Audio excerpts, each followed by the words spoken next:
Security, Senator Roger Marshall. Senator, you're bringing us news. So you introduced legislation today to put campus protesters, students and faculty on the TSA no-fly list if they call for violence against Jews. Can you tell us more? Yeah, Liz, very simply stated, if you want to act like you're part of a terrorist organization, if you want to support a terrorist organization, if you're spewing hatreds towards Jews or anybody, then we want you to go on the no-fly list, just like the terrorists are. These people are a threat to other folks. We should take them at the word.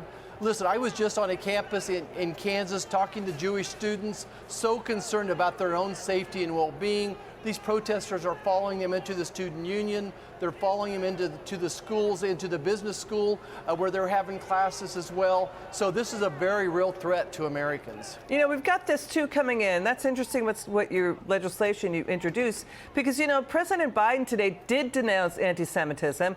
He said his commitment to Israel is ironclad. But what do you make of Senators Joni Ernst and Ted Budd saying and questioning that Biden delayed an estimated $1.3 billion weapons shipment to Israel, didn't notify Congress? Israel's still battling Hamas. Hamas is still holding U.S. hostages. Israel has faced existential threats from Hamas and Iran. Hamas has committed horrific sexual violence against Israeli girls and women. So why delay the shipments?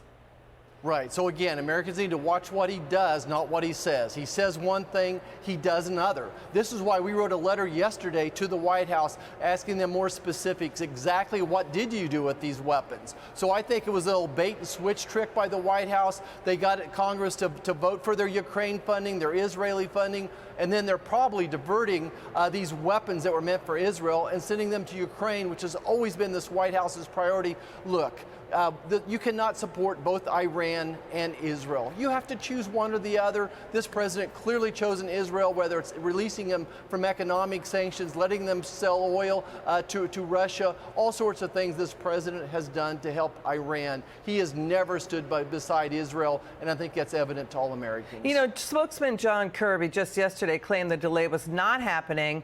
It is happening. Wall Street Journal is reporting, other reports coming in. It is happening.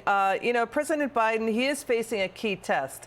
I think he has to deliver a mandated assessment to Congress on how Israel is using the weapons. But what we're also seeing, that what else is happening is, you know, Israel's military said it did seize control of the crossing at Rafah into Egypt. Terrorist activity was detected there. 3 tunnel shafts were detected there.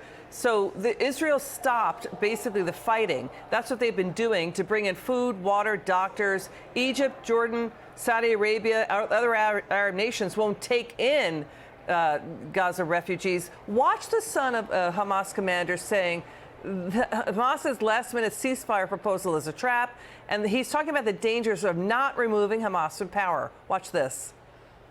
If we don't end Hamas and remove them from power, like at least to remove them from power, we are going to have many other wars. What do you think, sir?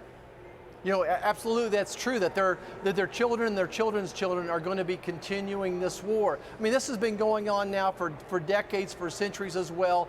If it wasn't for Joe Biden, this would already be over with. Joe Biden has stalled Israel from ending Hamas as we know it.